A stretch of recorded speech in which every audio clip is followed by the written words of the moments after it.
Day 2, Overland Expo West 2026. Today's going to be a little bit different. We're going to go find all of our favorite vintage rigs of the entire show. I'm Taylor, this is KC HiLiTES. Let's get to it.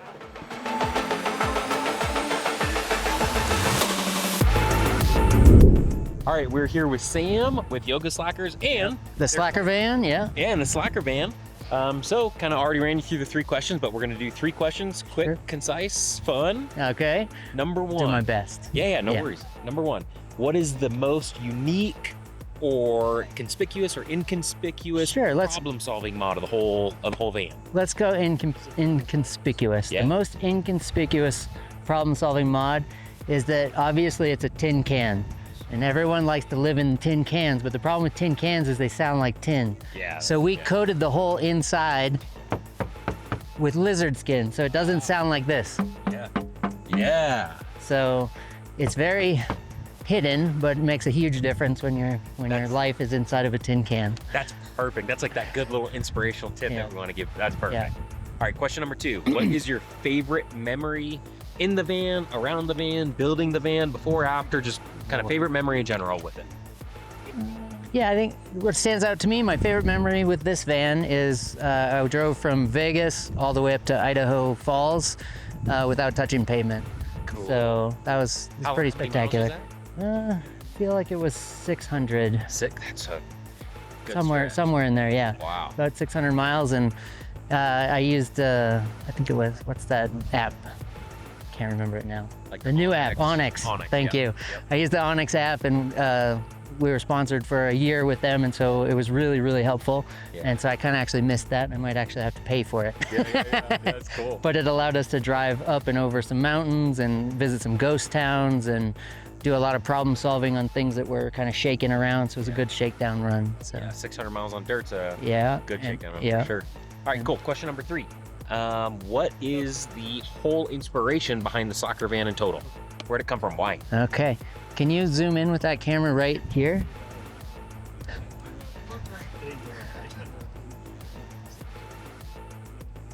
So, I don't know if you all can see that, but I lived in this car for 12 years. Wow. And so through 12 years of living in this car, I took a lot of notes on what I wanted to see when I actually had the funds to build my own thing from the ground up. And so this is that. That's awesome. Yeah. So that's 12 years of notes of living in a very small 26 or 28 square foot space. You know, I decided to triple that, so we've got about 66 square feet here, and Luxury. yeah. Yeah. That's awesome. Yeah. Thank you, Sam. Appreciate it. Thank you. Yeah. All right, we're here with Mike and his original 4-wheel camper equipped K5 Blazer. This thing's freaking sick. Yeah. All right, so there's 3 questions. He doesn't know them yet. Question number 1. What is your favorite, either conspicuous or inconspicuous, problem-solving feature or mod or etc. of the entire vehicle? I mean, swapping in a modern fuel-injected engine and 5-speed manual transmission is definitely the best mod. Yeah, a little bit more drivable. Then. Yeah. Yeah, that's perfect. All right, question number 2. What is your favorite memory in, around, building the vehicle, anything like that? Favorite memory of the thing? Obviously, it is taking pictures with my wife at our wedding with the vehicle in the pictures. So yeah. That's a pretty good one. Yeah. That's awesome. All right, question number 3. What was the inspiration behind it? Where'd you come up with this? Why? You talked a little bit about the restoration process on the campers. Yeah, what was the inspiration behind the whole thing? The real inspiration was that I liked 4-wheel campers already, and when I found out that they used to make them for trucks like the Blazer that had a removable roof, I had to have one.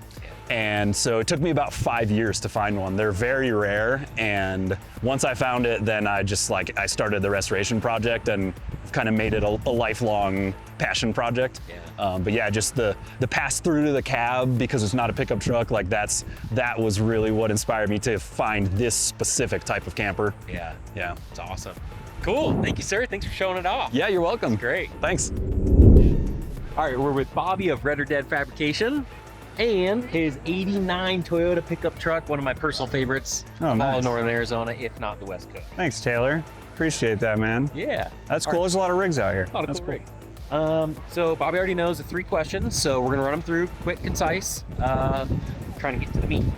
Number 1, what is the either most inconspicuous or conspicuous problem-solving mod of the whole vehicle? Problem-solving mod. Let's see.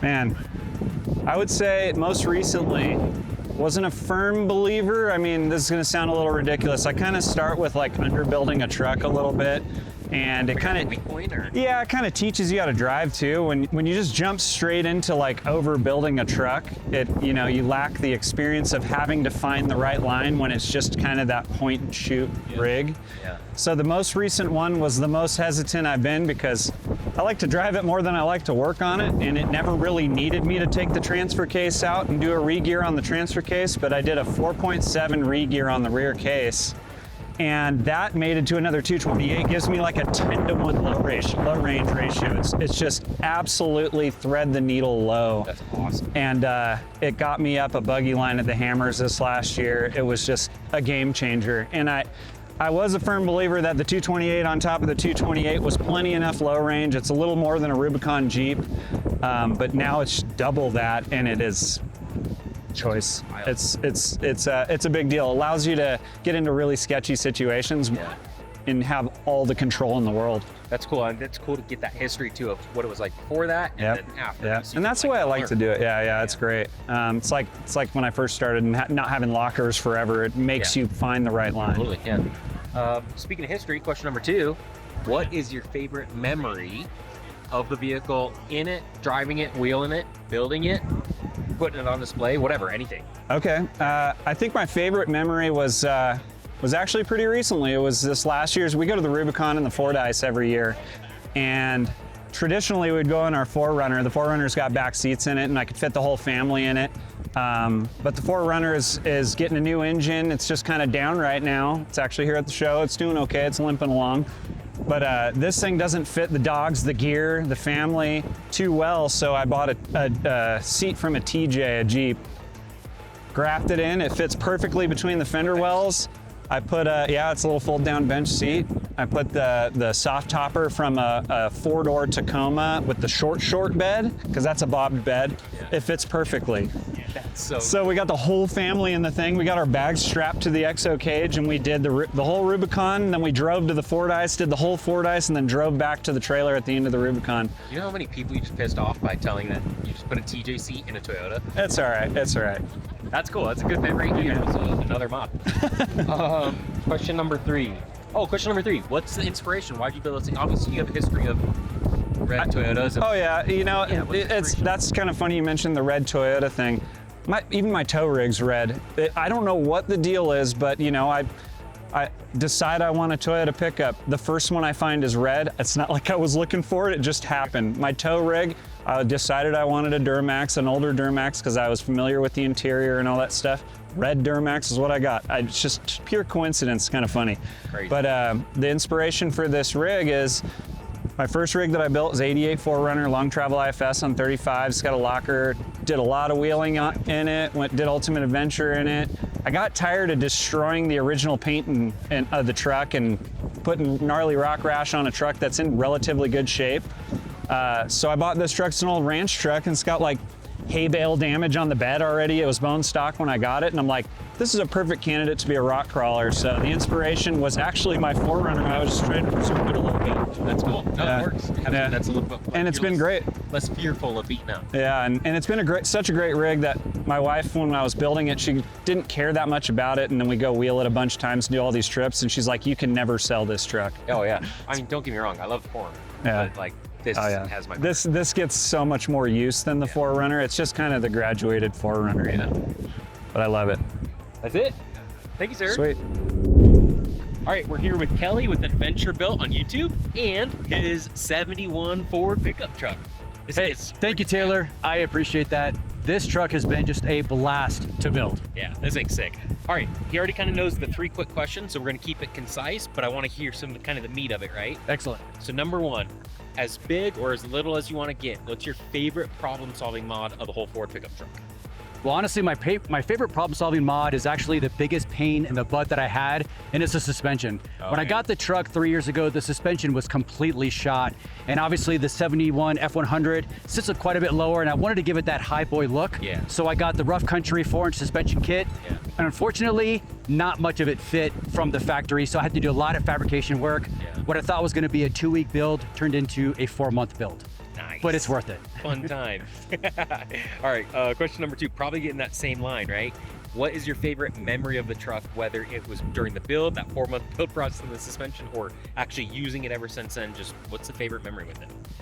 Honestly, the favorite memory I have is putting in the gun rack. We were looking at that. This build is a tribute build to my father-in-law, who's going through a really rough time right now. So this is basically like a revival story for him, taking something just full of cancer and old and beat up and rugged, and just bringing it back to life so it's completely usable. So that's the theme of this truck, and he is a big gun guy. Putting the gun rack back there and throwing the .308 rifle that he gave me a few years back in there, it's just been like, it was like touched my heart when I did that. That's cool. That's a good one. I like that. Question number 3. Maybe it is part of this. You might have already touched on it. But what is the inspiration behind the truck build itself? So that is literally the inspiration, is my father-in-law having the problems that he's having and having to go through all the treatments and just, overcoming those obstacles. And I wanted to really have something that we could do together. Even though he's here in Arizona, I'm in Montana, I literally called him every day to kind of give him an update, how the build's going, what are the problem-solving things I'm doing, all the fabrication work. I sent him pictures every day. It kept him just excited about the whole project. And then after this show, I'm taking it down to Scottsdale, and we're gonna go for a drive. We're going to In-N-Out and getting chocolate shakes. Cool. Yeah. That's awesome. Yeah. Dang. Thank you for sharing that. Absolutely. Thank you, Taylor. I really appreciate it. Thank you. Thank you. And there you have it. Those are our favorite vintage rigs of the entire Overland Expo West 2026. Hopefully you enjoyed this video. If you have any questions about any of these rigs, please leave them in the comment section below. Thanks again for tuning in.